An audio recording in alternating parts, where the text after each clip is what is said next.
Mauritius is a great destination for inbound and outbound investment because of its stable political fractions, because of the highly skilled workforce, accountants, lawyers, secretarial services, which makes it great for fund administration.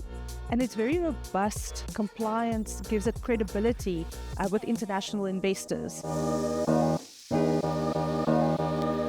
In partnering with IQEQ, we are able to solve our clients' needs for offshore structures, which is either driven by wanting to restructure business, wanting to invest, or as part of a family governance process, which requires certain structures to put in place.